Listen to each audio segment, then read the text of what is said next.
Genève ne s'est pas soudainement lancée dans la démolition des fortifications. Ça, on a vu maintenant. Ce processus a été entamé au début des années 1820. On a déjà 6 possibilités de sortir de la ville, puisque Dufour, il avait créé ces ponts qui traversent les fortifications. En plus, comme on a vu avec Marc, un comblement des fossés est déjà entamé et le démantèlement des contre-gardes. Donc, c'est plus les grandes fortifications comme Puisneva, encore au début du siècle. Le premier débat de février 1849 prévoit donc l'agrandissement de la ville tout en maintenant la ceinture de défense. Ces projets seront ensuite retirés. En mars 1849, Dufour dira « Vous conservez de mauvais remparts. Vous aurez tous les inconvénients d'une place de guerre sans en avoir les avantages. Dans ce cas, il vaut mieux raser les fortifications. » Parole de Dufour, malgré tout. Faz, il n'entendait que ça, parce que pour lui, en quelque sorte, c'était maintenant les portes ouvertes pour procéder au démantèlement des fortifications. Maintenant, il se pose un autre problème. Les fortifications ont été mises en place par les autorités uniques représentant à la fois la ville et le canton, mais qui, depuis 1842, sont 2 pouvoirs indépendants. Chacun des pouvoirs veut le contrôle des recettes engagées par la vente des terrains. Vous aviez dit en quelque sorte qu'il y aura énormément d'argent, mais il ne faut pas oublier que beaucoup de terrains vont être donnés ou vont être utilisés pour y construire des bâtiments publics. On arrive vers les plans et donc la loi sur la démolition des fortifications. J'ai sorti 4 articles qui datant du 15 septembre 1849. Les fortifications de la ville de Genève seront successivement démolies.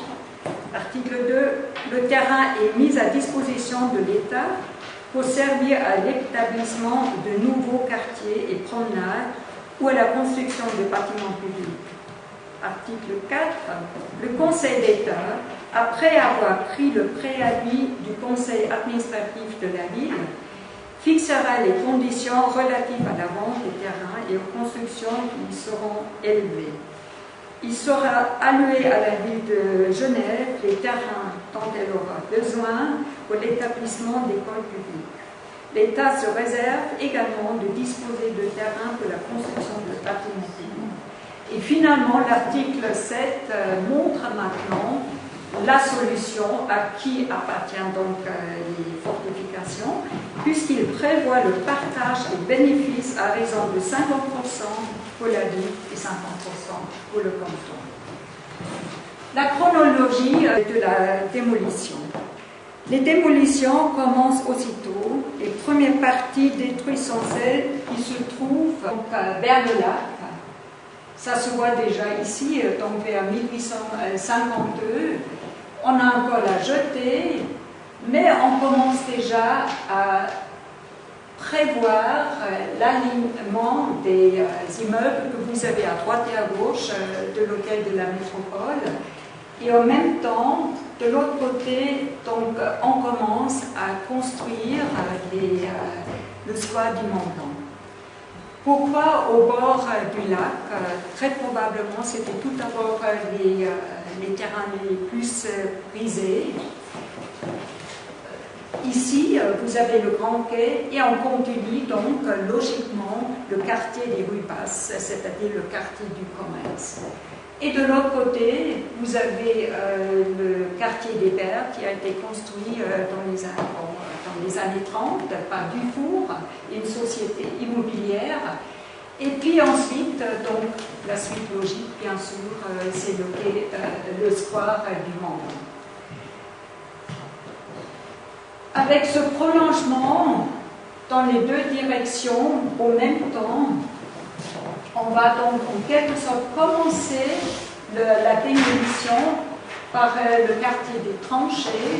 Et de l'autre côté, là vous voyez déjà, il n'y a plus grand-chose à part le bastion Saint-Jean qui nous rappelle encore les fortifications de 1814. On continue et arrive en décembre 1849 un courrier. Le Conseil fédéral demande à suspendre la démolition des fortifications dans l'intérêt du système général de défense de la Confédération. Le gouvernement radical envoie une réponse rassurante en expliquant bon, finalement ce qu'on détruit, ce n'est pas tellement important pour la défense, c'est des ouvrages mineurs. En janvier 1850, la Confédération redemande à Genève de renoncer à la démolition. Mais Genève poursuit les travaux de démantèlement. Et ce qui est assez intéressant, finalement, on n'aura plus de suite de la part de la Confédération, parce que même les gens ne vont pas entrer dans la discussion concernant les fortifications de Genève. Genève poursuit donc les travaux de démantèlement. Et qui fait ces travaux? De nombreux réfugiés allemands, ainsi que des chômeurs, je le vois, comme on a vu aussi, puisqu'on arrive quand même au problème qui date à partir de 1847 à peu près. Donc vous avez un millier d'ouvriers de la fabrique, par exemple, qui n'a plus de travail. Il y a aussi la possibilité pour les personnes qui veulent travailler un jour ou deux pour le démantèlement, qui peuvent alors travailler et sont payés à la fin du mois. On peut dire qu'il y avait à peu près jusqu'à 1000 travailleurs qui étaient payés par mètre cube de terre déplacé à la pelle ou par relais de 20 mètres à la pointe. À partir de 1854, on aménagera le jardin anglais qui à ce moment-là s'appelle la promenade du lac. Ce qu'on voit encore là en 1854, c'est la fameuse prison panoptique qui a été construite par Rocher et justement la tour maîtresse qui à ce moment-là était déjà intégrée dans cette prison. On peut dire que la démolition dure grosso modo de 1849 jusqu'en 1876. Elle fournira du travail pendant un demi-siècle. La construction de la nouvelle ceinture qu'on voit déjà ici indiquée, donc par exemple ici le boulevard Georges Baron, s'étira jusqu'en 1900 et la dernière parcelle fut vendue en 1911. Attends, en 1862, on voit déjà une Genève telle qu'on la connaît aujourd'hui, avec les quartiers. Bien sûr, là, vous voyez vous-même, c'est un plan, on n'a pas encore bâti. Alors, concernant les travaux, un rigoureux plan de quartier est dressé et contrôlé par l'ingénieur cantonal Léopold Lotnitzky. La procédure type, c'est la suivante. En premier, il y a, donc ça se voit très bien ici, les plans qui fixent le tracé des rues et les parcelles. Ensuite, il y a des cahiers de charges qui fixent le cadre dans lequel doivent se réaliser les futures constructions. Et ces cahiers de charges, on n'a pas le temps parce qu'on va reprendre la ceinture fasciste, n'est-ce pas? C'est donc extrêmement précis, c'est la hauteur des galeries, on dit exactement la hauteur des appartements, jusqu'à quelle hauteur on va mettre un balcon, etc., etc. Ce qui est par contre très intéressant avec ce plan, c'est que le gouvernement décide à attribuer à chaque quartier un rôle particulier. Ainsi naissent les quartiers destinés à l'industrie, aux banques.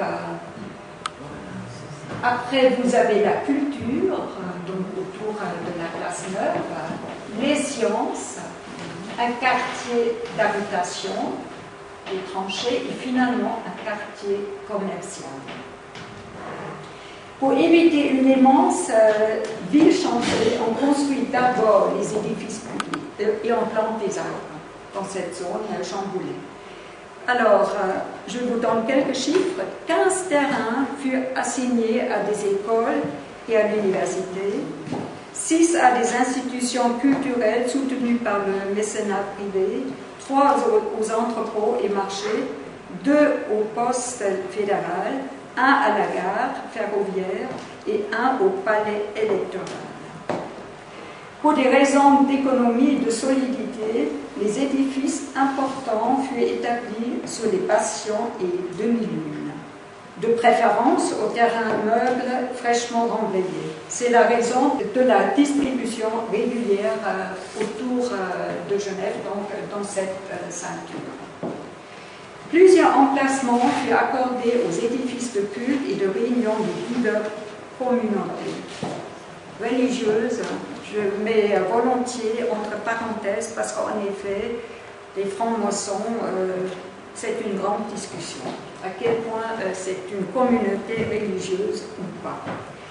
Alors, ça montre bien sur cette expression forte de tolérance après la révolution de Fazy.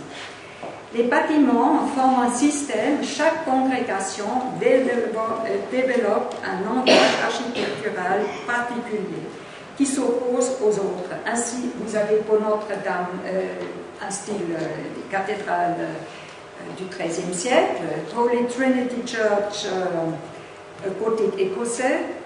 La synagogue, c'est un peu l'Orient, puisqu'on veut rappeler les origines en Judée. Vous avez le temple maçonnique, bien sûr, c'est le temple de Salomon, et finalement l'église orthodoxe qu'on a vu avec le style russe. Et ces bâtiments vont en quelque sorte être mis en valeur, soit un peu comme surélevés, ou aussi, surtout, ces bâtiments portaient place autour. Alors, l'église anglicane Holy Trinity Church. En effet, le culte anglican existe à Genève à partir de 1555 avec l'arrivée de nombreux réfugiés pour cause de religion. L'accession au pouvoir d'Élisabeth Ier en 1559 leur permet de retourner en Angleterre et en Écosse.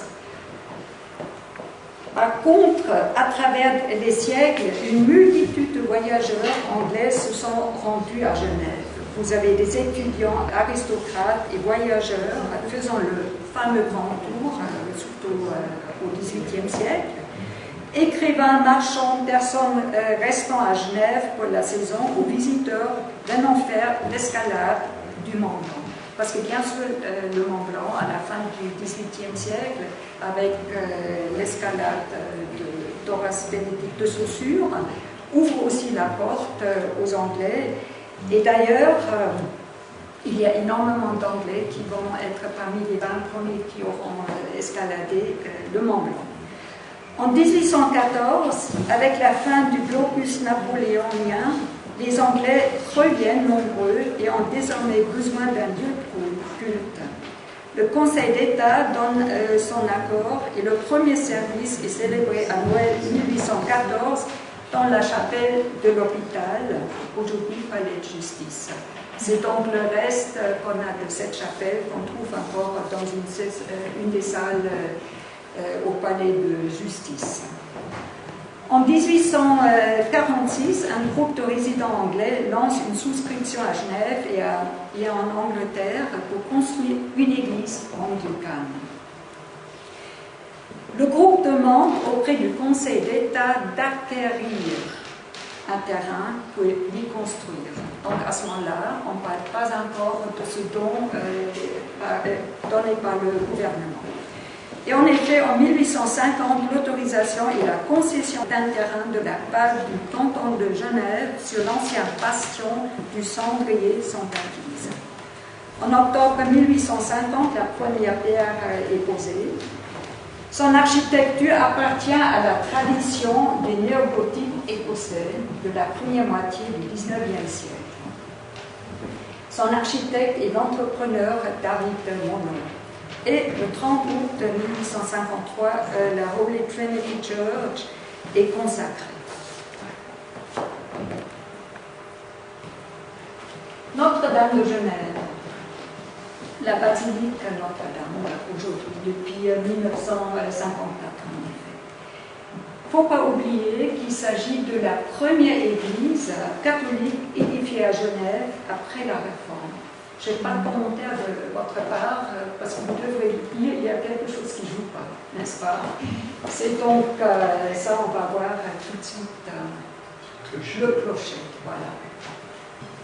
Les bâtiments des catholiques, bien sûr, suite à la Réforme, seront utilisés, les trois grandes églises, par les réformés. Et finalement, les catholiques pourront utiliser, à partir de 1803, l'église Saint-Germain, qui bien sûr devient très très étroitée. Donc, en janvier 1850, une première demande pour obtenir un terrain sur les fortifications de la rive droite. En novembre 1850 est votée la loi concédant un terrain de 3224 mètres carrés sur l'ancien bastion royal de Conara. Donc un terrain qui est beaucoup plus grand, mais ça correspond aussi au fait que la communauté catholique romaine est beaucoup plus grande que les autres. Ouverture du chantier en décembre 1850, et tout cela fut précédé par une campagne de quête et de souscription dans l'Europe entière. Ça ressemble un peu, quand on va construire ou élever le mur des réformateurs, à ce moment-là, c'est aussi toute l'Europe qui va donner de l'argent pour ce mur. Alors, le pape sera le premier donateur. La participation active des paroissiens aux travaux fut suscitée en ayant recours au travail manuel, donc les fameuses corvées du Moyen-Âge, pour diminuer les coûts de construction. Parce que comme on a vu avec l'église russe, les coûts, c'était partout le grand problème. En 1851, le projet d'une église dans le style gothique de la première moitié du XIIIe siècle, dessiné par l'architecte Alexandre Charles de Grigny d'Arras, est accepté. Il avait déjà construit avant plusieurs bâtiments en néogothique, et puis il s'est fortement inspiré par la cathédrale de Beauvais et celle d'Amiens. Septembre 1852 pose la première pierre. La construction, ça il ne faut pas oublier, entre 1852 et 1857 coïncide partiellement avec l'aménagement de la gare que vous avez ici, qui terminait en 1858. Aussi une grande discussion où la mettre, entre autres on voulait à un moment donné la mettre là où se trouve aujourd'hui le jardin anglais.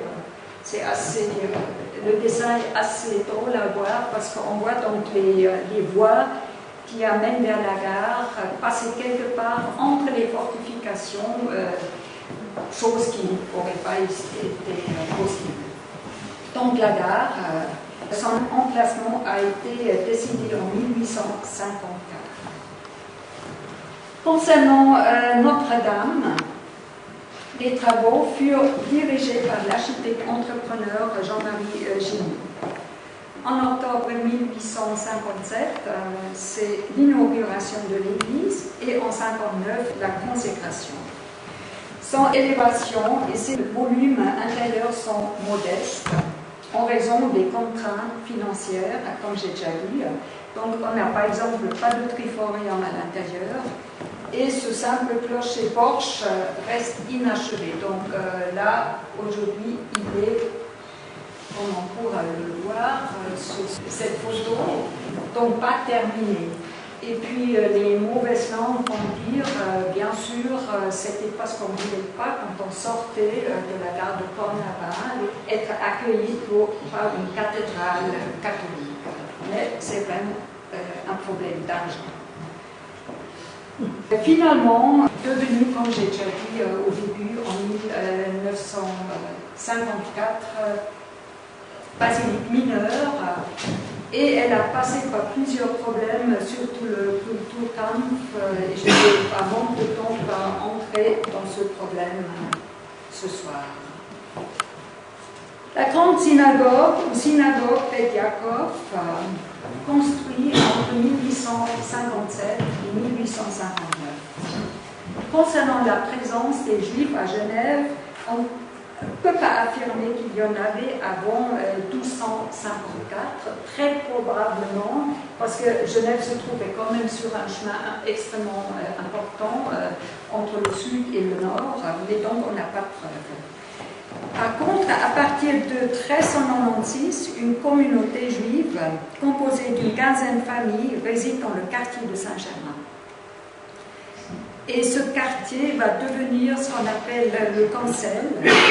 Et à partir de 1428, les Juifs sont confinés dans ce Cancel. Ils ne doivent pas rester, bien sûr, toute la journée. Ils peuvent sortir pendant la journée, suivre ce qu'ils ont à faire, mais le soir, ils doivent retourner dans le Cancel pour y dormir. En 1490, l'expulsion des Juifs de la ville est ordonnée. Il s'agit à peu près de 250 personnes. Par qui, pardon? Ça, c'est l'évêque de Genève, qui à ce moment-là était l'évêque Jean-Louis, je ne suis pas sûre à 100%, donc un évêque qui appartenait à la maison de Savoie. Comme c'était le cas à partir de 1451, de toute façon. Alors, pour favoriser, maintenant on fait un gros bond, l'essor économique, Carouge fait appel aux étrangers en 1754. Donc, on fonde Carouge comme ville concurrente de Genève, et puis ils ont besoin de personnes qui travaillent, et ils vont accueillir aussi les Juifs qui viennent de l'Alsace et qui arrivent à partir de 1779. Vous le savez certainement, il y a encore aujourd'hui un cimetière au bord de l'Arve, à côté du stade de l'Étoile Carouge. Et puis là, d'ailleurs, est enterré le premier enfant mort, enfant juif, donc mort, et la tombe, bien sûr, existe toujours. En 1843, la communauté obtient le libre exercice du culte à Genève. En mai 1853, dans la perspective d'élever un temple, la communauté juive constituée en fondation, bon, bien sûr, je ne suis plus entrée dans ce détail aussi, mais comme vous avez dit pour l'Église russe, chaque fois une communauté avait l'obligation de créer une fondation. Et à ce moment-là, elle pouvait demander un terrain. Donc, les Juifs prennent le même chemin et ils reçoivent un terrain se trouvant sur l'ancien bastion de Hollande, qui est à peu près où il y a le Crédit Lyonnais. Mais deux problèmes se posent. La communauté israélite, en 1853, ne compte environ 170 membres et rencontre des problèmes financiers. Et l'autre difficulté consiste dans le fait que l'élaboration des plans d'urbanisme de l'ancien front sud des fortifications est compliquée et hésitante. Dufour, en 1854, il prévoyait le maintien des trois bastions souverains d'Ivoire et bourgeois. C'est donc deux de ces bastions se cachent aujourd'hui dans le parc des bastions et l'autre se trouve derrière la coraterie en quelque sorte. Et donc le bastion de Hollande étant absorbé par le nouveau parcellaire. Dufour, il avait l'idée de créer des jardins publics sur ces bastions. Plotnitsky projette leur démolition. il faut attendre 4 ans pour que le lieu définitif soit arrêté, se trouvant sur l'emplacement de la demi-lune de la Coulovrenière, donc là où se trouve aujourd'hui la synagogue, situé entre les bastions de Hollande et Souverain, à cheval sur son flanc sud. Alors, encore aujourd'hui, d'ailleurs, le bâtiment de la synagogue rencontre des problèmes statiques, puisque en partie, les fonds sont des fonds qui ont été comblés et qui sont donc beaucoup moins solides qu'une demi-lune. Le Grand Conseil entérine le choix de terrain en mai 1857 et autorise la construction de la synagogue. La même année, la citoyenneté est accordée aux Juifs établis à Genève, et ceci avant la Confédération d'ailleurs. Le chantier débute en septembre 1857 et l'architecte protestant d'origine zurichoise, collaborateur de Dufour, Jean-Henri Backhofen, s'inspire de la synagogue d'Eidenheim en Allemagne, mais aussi du style mauresque qui associe l'architecture à la synagogue au lieu d'origine du judaïsme. Je vais bien revenir encore brièvement. Ici, donc, en 62, ce qu'on voit à l'emplacement où se trouve, donc là c'est le plan de 62, se trouve ici, et tout autour, vous avez comme un fer à cheval, des bâtiments. Ça, c'était la première idée, d'entourer en quelque sorte cette synagogue. Là aussi, on va dire, est-ce qu'on voulait un peu cacher ce bâtiment? Mais finalement, comme vous voyez aujourd'hui, on va assez vite laisser tomber cet aménagement et opter pour des parts d'immeubles à droite et à gauche. L'affectation indique ouvertement les motifs symboliques, comme l'épée en forme d'étoile de David, l'inscription en lettres hébraïques et les tables de la loi tout en haut. 1859, l'inauguration de la synagogue, la cérémonie est extrêmement discrète. Dufour et les autorités municipales sont présents, mais aucun membre du Conseil d'État. Et ça, c'est une très belle image où on voit donc la synagogue, le temple des francs-maçons, et ici, vous avez ce fameux pont de la Coulovrenière qui ouvre la ville et qui relie à ce moment-là les boulevards. Donc ça, c'est le qui s'appelle boulevard Georges Parent aujourd'hui, et on entre dans le boulevard Fazy. Et ce qu'on voit aussi, que le pont de la Coulovrenière, c'est un pont en fer qui ne pourra pas accepter les charges. Là aussi, il y a une petite histoire autour, parce que quand on commence à bâtir ce pont, les commerces au centre-ville vont dire surtout pas construire un pont parce que les gens ne vont plus venir au centre-ville pour faire les courses. Ça aussi, on connaît encore aujourd'hui cette discussion. Il manque encore l'école du Brückli, 1871, le Grand Théâtre, 1871-79, et l'immeuble des Amis de l'Instruction, 1874-75.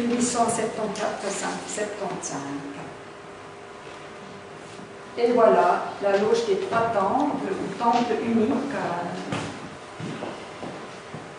Les francs-maçons.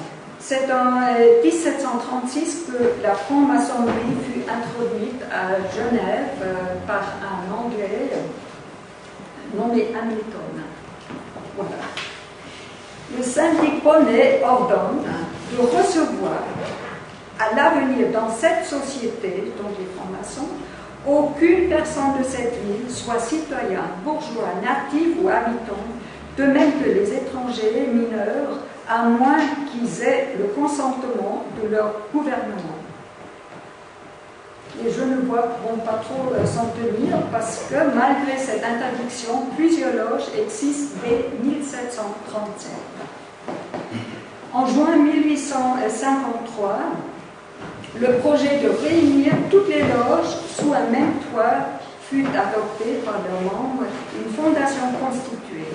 En février 1856, le Conseil d'État est sollicité d'obtenir la cession gratuite d'un terrain pour y construire un temple maçonnique. Cette demande a été vivement discutée, ça je pense vous comprenez, car il s'agissait d'une donation de terrain à une fondation laïque. Ce qui était déjà le cas avant avec, par exemple, le Conservatoire de musique. Alors, je vous lis le mémorial, ou une partie du mémorial du Grand Conseil de 1857.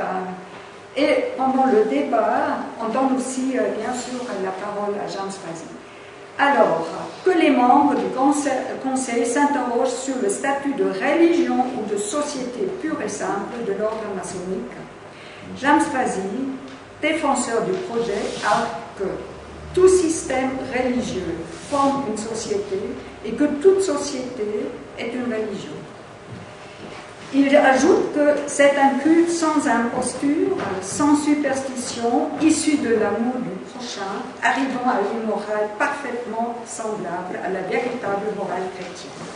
Et en plus, il souligne que la franc-maçonnerie est appuyée par environ 1500 citoyens. Ce que je doute, puisqu'ils auront énormément de problèmes après. Alors, fin janvier 1857, le Conseil d'État promulgue une loi pour concéder une parcelle du terrain des fortifications à la fondation du temple unique de l'ordre maçonnique et le 1er mai 1857 est fixé l'emplacement pour la construction du midi du Conservatoire de musique sur la contregarde située devant la demi-lune entre les bastions souverains et d'Ivoire. En juin de la même année, il fusionne plusieurs loges et crée la loge Temple unique. Et le plan définitif est remis au Conseil d'État. La pose de la première pierre a lieu en juillet 1858 et le projet primé du Concorde est celui de l'ingénieur allemand Hermann Huck. Franc-maçon, le deuxième prix a été décerné à notre Jean-Daniel Lamignac national, si j'ose dire, également franc-maçon, qui va prendre un coup terrible. Ça va être un de ses plus grands genres qui n'a pas été élu architecte pour ce temple. Le temple unique est apparenté à l'architecture hellénistique. Il a des points communs avec le temple de Bel à Palmyre. L'architecture maçonnique ne présente pas d'unité stylistique. Comme vous le savez, on peut passer quasiment à côté quand on va dans une ville. Même aujourd'hui aussi, quand on va à la rue de Scie, on ne voit pas qu'il y a une loge installée là.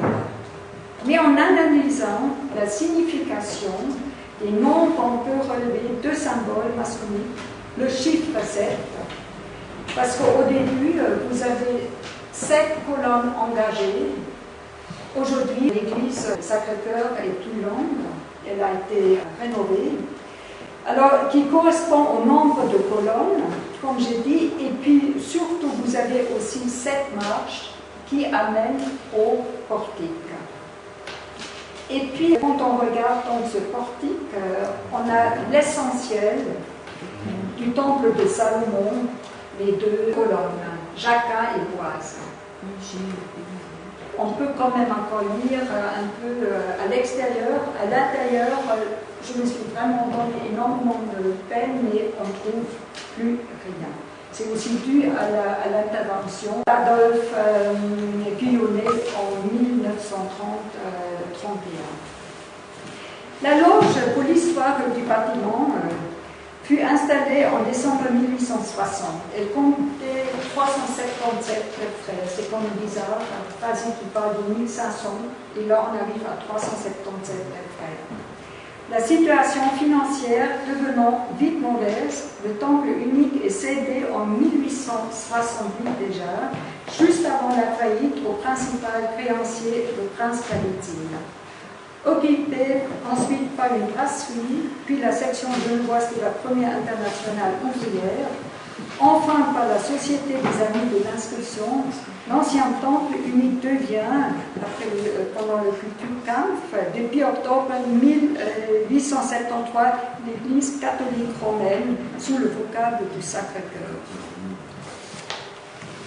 Alors, l'église russe, on l'a vu. J'aime quand même rappeler une chose. Elle est située dans les glacis. Elle touche le chemin couvert situé devant le bastion de Saint-Antoine. Donc là, déjà, on n'a plus un bâtiment qui se trouve sur une demi-lune au contre-garde ou sur un bastion. Donc, on voit là les fameuses galeries dont vous avez parlé tout à l'heure, avec l'église russe en haut. La loi, chaque fois qu'il y avait un terrain qui a été donné, c'est le Conseil d'État de la République et du canton qui fait savoir que, et à ce moment-là, vous avez le droit d'avoir ce bout de terrain. Et l'église Saint-Joseph. Pourquoi j'ai choisi l'église Saint-Joseph, qui en principe n'a plus rien à faire avec la ceinture fasciste? Elle est à l'extérieur. Elle est sur les glacis qui se trouvent devant le bastion de Hesse. Et en plus, elle appartient à ce moment-là pas à la ville de Genève, mais aux eaux vives, qui est encore une commune indépendante. Mais c'est l'année. Donc, on vient de terminer l'église russe, qui avait encore reçu gratuitement le terrain. Et l'église Saint-Joseph, les catholiques doivent déjà acheter le terrain. Je vous remercie.